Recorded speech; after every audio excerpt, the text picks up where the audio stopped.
Lesson number 2. Now, this was a ray of sunshine into my life. Anyone and everyone can become wiser. Yes, that's really true. Wisdom is modifiable. Unlike IQ, it is hard to change, but wisdom can be changed. It can be increased in anyone.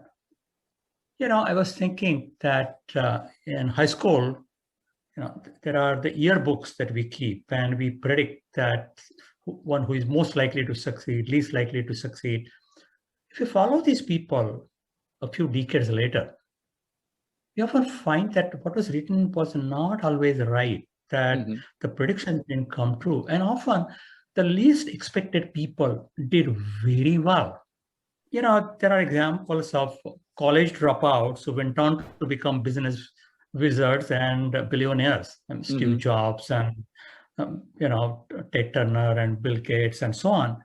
And there are also some convicted criminals who later on became heroes, that after they got out of the jail, they totally changed themselves. So they went from being totally antisocial to being very pro-social. They helped others, they learned in the process, and they have become really the community heroes. So that kind of a radical change, normally we won't expect.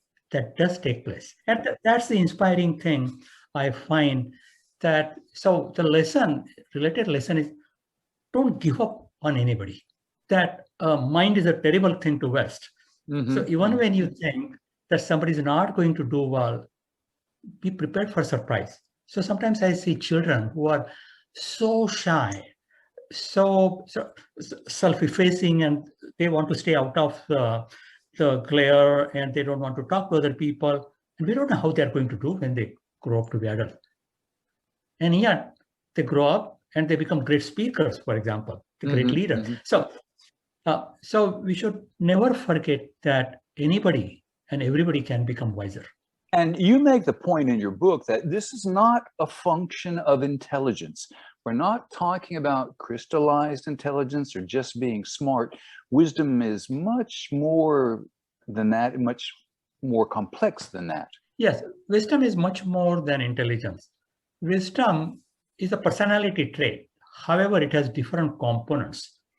And the most important component is pro-social behavior, things that we do for others than for ourselves. Empathy, compassion, altruism. Second component is self-reflection, ability to look inwards and try to understand ourselves. Another is emotional regulation, control over emotions.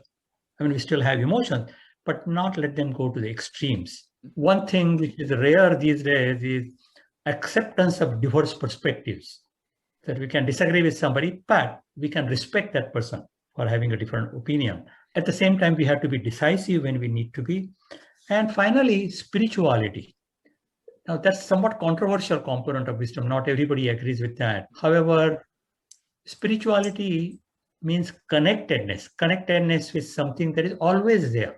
You may not see it, whether you call it nature, consciousness, or God, but you feel connected, and that's why you don't feel lonely. So these are the components of wisdom, which are different from just intelligence. I'm taking notes as we speak here, so I'm learning on the job. Excellent.